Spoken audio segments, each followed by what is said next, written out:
16 दिसंबर 2012 में निर्भया के साथ गैंग रेप हुआ था। उस घटना के बाद सबसे पहले जेएनयू के छात्रों ने प्रदर्शन शुरू किया था।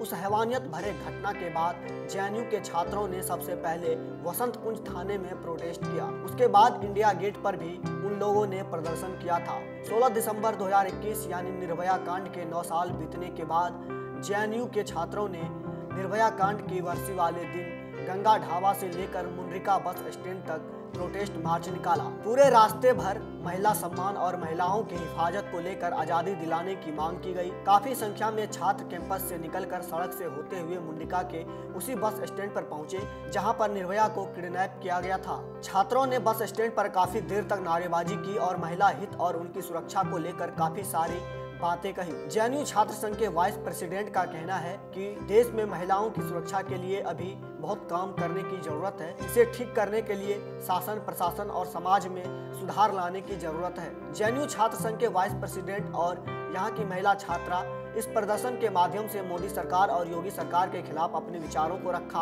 हाथरस में हुए पिछड़ी जाति की लड़की के साथ गैंग रेप को मुद्दा बनाकर कहीं न कहीं इस विषय को अगड़ी और पिछड़ी जाति से भी जोड़कर कहा गया। छात्रों का मानना है कि मौजूदा सरकार महिला सुरक्षा को लेकर कुछ खास नहीं कर रही, जबकि मोदी सरकार 2014 में आने से पहले महिला सुरक्षा को लेकर तमाम दावे की बात कहते थे, लेकिन सरकार बनने के बाद कुछ खास होता नहीं दिखा। जेएनयू के छात्र जो एक तरफ निर्भया को इंसाफ दिलाने के लिए कई दिनों तक सड़कों पर प्रदर्शन करते रहे, वहीं दूसरी तरफ इस पूरी घटना में आरोपियों को जब फांसी की सजा दी गई तो यह उसके खिलाफ थे। इनका कहना है कि सारे आंकड़े हैं जिसमें फांसी सॉल्यूशन नहीं। फांसी की सजा के बाद भी रेपिस्ट पीड़िता को जान से मार देते हैं और कई मामलों में ऐसा हुआ है। पिछली जाति से आने वाले जिनके पास मुकदमा लड़ने के लिए पैसे नहीं है, उनके खिलाफ फर्जी सबूत दिखाकर उन्हें फांसी दे दी जाती है।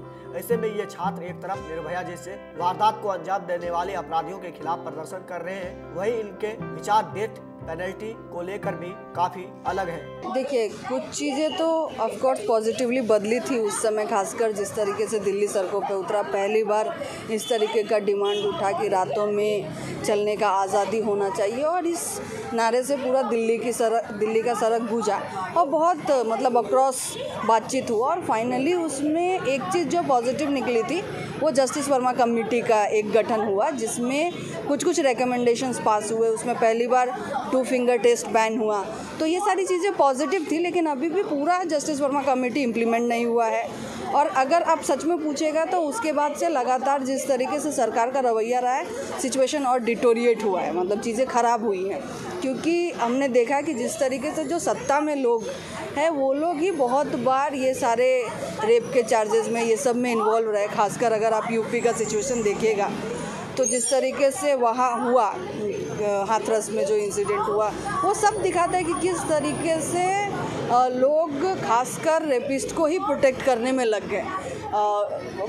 यहाँ तक कि तो जम्मू कश्मीर में आपने देखा होगा कि तिरंगा झंडा लेके मार्च कर रहे हैं रेपिस्ट के प्रोटेक्ट करने के लिए। तो यह दिखाता है कि किस तरीके से सिचुएशन और डिटोरिएट हुआ है। जिस तरीके से 2012 में कम से कम लोग एक आवाज़ उठा रहे थे, उस आवाज़ को भी दबाने की कोशिश की जा रही है। जो भी बोलता है इसके vis-a-vis तो उनको मतलब हाथरस का एग्जांपल इसके लिए बेस्ट है। किस तरीके से उसके फैमिली के साथ जिस तरीके से किया गया कि अगर आप आके बाहर बात रखेंगे तो आपका और भी ज़्यादा हरासमेंट होगा। इसीलिए एक तरीके से हम लोग पीछे जा रहे हैं इस लड़ाई में। मोदी जी आके बोले थे कि बहुत हुआ नारी पे वार, अब की बार मोदी सरकार, और वो खासकर निर्भया आंदोलन के vis-a-vis ही बोला जा रहा था। क्योंकि 2012 में आंदोलन हुआ, 2014 में एक इलेक्शन था और उसके vis-a-vis ही बोला जा रहा था। लेकिन उसके बाद अगर हम देखें तो मोदी जी ने क्या किया है महिलाओं के लिए, ये एक बहुत बड़ा सवाल है। आज भी महिलाओं को रात में निकलने की आज़ादी नहीं है। रात तो छोड़िए, दिन में भी सिचुएशन ख़राब है। तो इसीलिए इसको लेके कुछ अगर आप मुझसे पूछे तो बहुत सारा चीज़ जो ये सरकार कर सकती थी वो नहीं की है। और हमारा एक्सपेक्टेशन है कि आने वाला जो सरकार हो वो ये सारी चीज़ों पे बदलाव करे और कम से कम ये आज़ादी लोगों को मिले कि महिलाएं दिन रात कभी भी आराम से निकल सके, उनका एक आज़ादी हो चलने फिरने का, पढ़ने लिखने का। देखिए, उस समय जो संघर्ष हुआ था, इमीडिएटली जेएनयू से ही संघर्ष शुरू हुआ। जो वसंत कुंज नॉर्थ पुलिस स्टेशन है जो इस इलाके को सुपरवाइज़ करता है, वहाँ पे सबसे पहले चक्का जाम करने का जो कॉल था जेएनयू की तरफ से था और इंडिया गेट का भी कॉल जेएनयू की तरफ था और ये कहीं ना कहीं आंदोलन जेएनयू से शुरू हुआ है। और आज भी हम देखते हैं, अभी आज का ही आप डेटा देख लीजिए, every day 77 rapes happen in India. तो ये तो एक जो रिपोर्ट होते हैं बस उनका डेटा है। तो आज भी कहीं ना कहीं हालत जो है वो बहुत उसमें बदलाव नहीं आया है 2012 से 2021 में।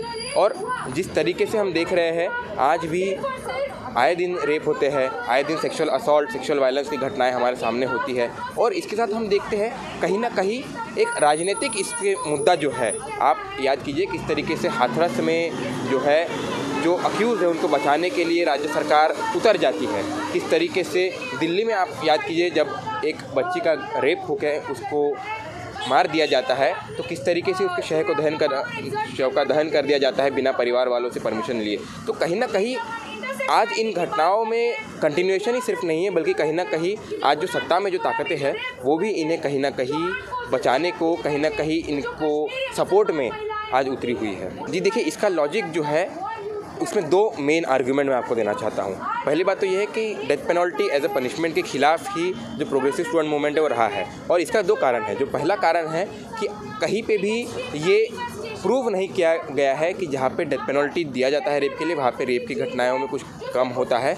उल्टा ये देखा जाता है कि जहाँ पे डेथ पेनल्टी दिया जाता है वहाँ पे रेप के बाद में मर्डर की घटनाओं में बढ़ोतरी होती है। तो कहीं ना कहीं सिर्फ डेथ पेनल्टी जो है वो एक व्यक्ति पे जिसका दोष है उसके सर पे इसको ठीकरा फोड़ने का जो बात है वो है। जस्टिस वर्मा कमेटी जो 2012 में जो बनी थी आंदोलन के बाद में, उसने भी इस बात को कहा कि अगर इन क्राइम्स को अगर कम करना है, अगर इन घटनाओं में अगर कमी देखना है तो इसमें एजुकेशनल रिफॉर्म का ज़रूरत है, इसमें पुलिस के भी रिफॉर्म का ज़रूरत है, इसमें जो लीगल सिस्टम है उसमें रिफॉर्म का ज़रूरत है। तो कहीं ना कहीं इन रिफॉर्म्स के बिना ये हो नहीं सकता।